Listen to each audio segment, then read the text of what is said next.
नमस्कार विद्यार्थी मित्रांनो, मी भाग्यश्री प्रधान आणि तुम्ही पाहत आहात मराठी जी के आन्सरिंग क्वेश्चन. मित्रांनो, आजचा आपला टॉपिक आहे तलाठी भरती 2026 साठी सामान्य ज्ञान सराव प्रश्नपत्रिका नंबर 3.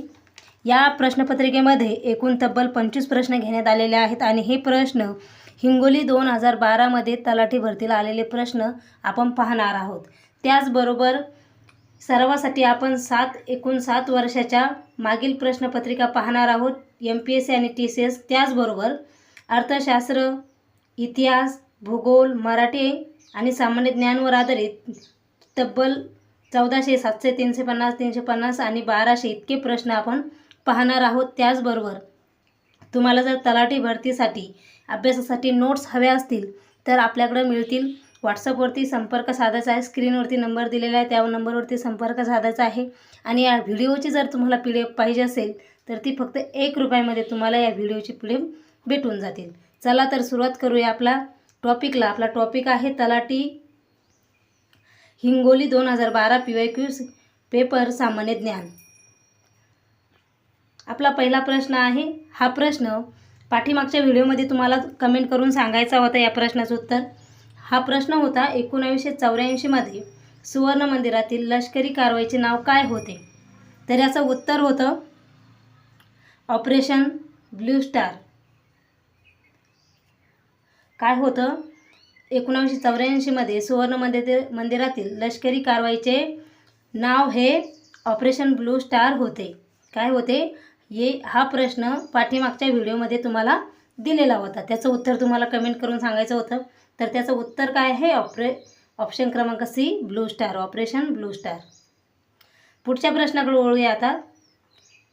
इथून पुढे आपले हिंगोली 2012 मध्ये तलाठी भरतीला विचारलेले प्रश्न आहेत, ते तुम्हाला 2026 साठी अत्यंत महत्त्वाचे आहेत.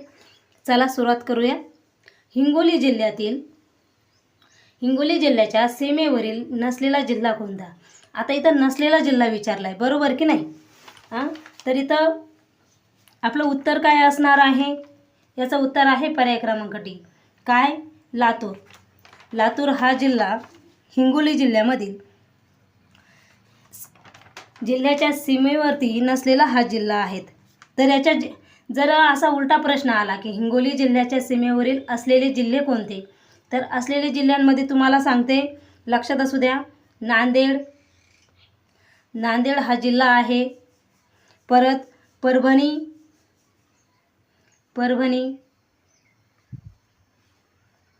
त्यानंतर वाशिम आणि यवतमाळ. टोटल 4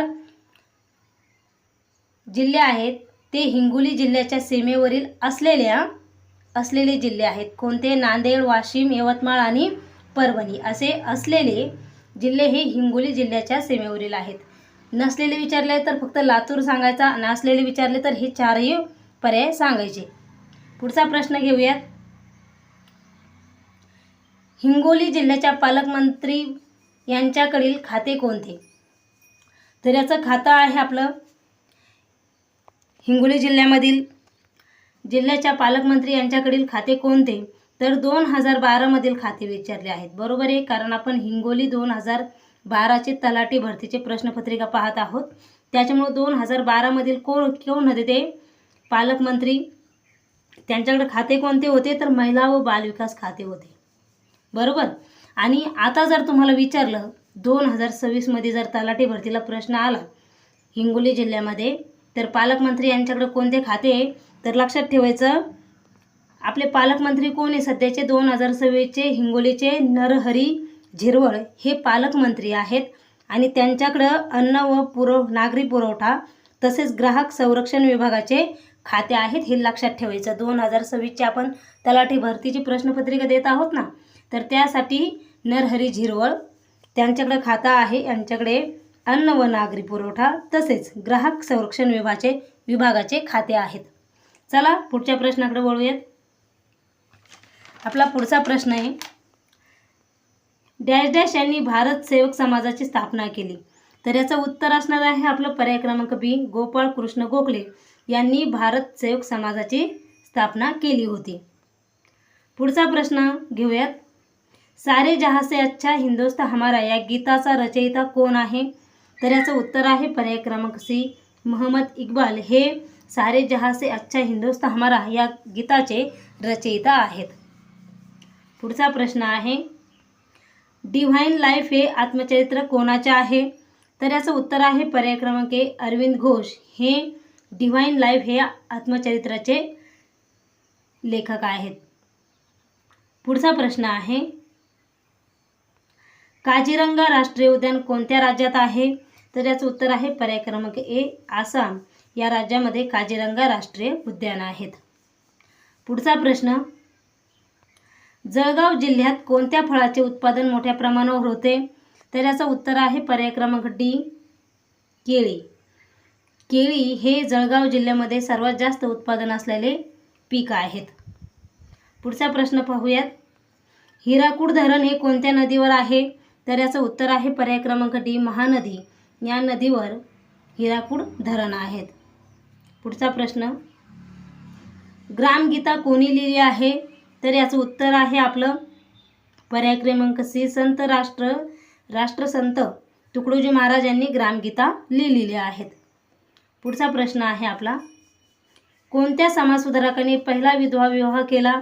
तर याचं उत्तर आहे पर्याय क्रमांक बी, र. धो. कर्वे यांनी या समाजसुधारकाने पहिला विधवा विवाह केला आहे. पुढचा प्रश्न, महाराष्ट्राचे मार्टिन लुथर म्हणून कोणास ओळखले जाते? तर याचं उत्तर आहे पर्याय क्रमांक बी, महात्मा फुले यांना महाराष्ट्राचे मार्टिन ल्युथर म्हणून ओळखले जाते. पुढचा प्रश्न आहे, 3001 ते 4500 लोकसंख्या ग्रामपंचायतीची सदस्य संख्या किती असते? लक्षात असू द्या, 3000 पासून ते 4500 पर्यंत ग्रामपंचायतीची सदस्य संख्या किती असते? तर याचं उत्तर आहे पर्याय क्रमांक बी, एकूण 13 असते. किती असते? एकूण 13 असते. पुढचा प्रश्न पाहूयात, जिल्हा परिषदेचा प्रमुख प्रशासन अधिकारी कोण असतो? तर याचं उत्तर आहे पर्याय क्रमांक बी, मुख्य कार्यकारी अधिकारी हा जिल्हा परिषदेचा प्रमुख प्रशासन अधिकारी असतो. पुढचा प्रश्न घेऊयात, राज्यसभेचे पदसिद्ध अध्यक्ष कोण असतात? तर याचं उत्तर आहे पर्याय क्रमांक सी, उपराष्ट्रपती हे राज्यसभेचे पदसिद्ध अध्यक्ष असतात. पुढचा प्रश्नाकडे वळूयात. मित्रांनो, तुम्हाला जर ह्या व्हिडिओची PDF पाहिजे असेल तर ती फक्त तुम्हाला ₹1 भेटणार आहेत. व्हॉट्सअपवरती आपल्या स्क्रीनवरती या व्हिडिओमध्ये व्हॉट्सअप नंबर दिलेला आहे, त्यावरती संपर्क साधून ही PDF पाहिजे असं क्लिक करून टाकायचं आहे. तुम्हाला ही PDF लगेच भेटून जाईल. आपला पुढचा प्रश्न आहे, लोकसभा कार्यकाळ किती वर्ष असतो? तर याचं उत्तर आहे पर्याय क्रमांक ए, 5 वर्षाचा हा लोकसभा 5 वर्षाचा कार्यकाळ असतो. लोकसभेचा 5 वर्षाचा कार्यकाळ असतो. पुढचा प्रश्न पाहूयात, महाराष्ट्र विधानसभेची सभासद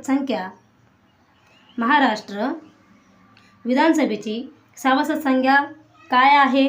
तर याचं उत्तर आहे पर्याय क्रमांक सी, 288 इतकी महाराष्ट्र विधानसभेची सदस्य संख्या आहेत. पुढचा प्रश्न पाहूयात, अर्थशास्त्राचा जनक कोणाला म्हणतात?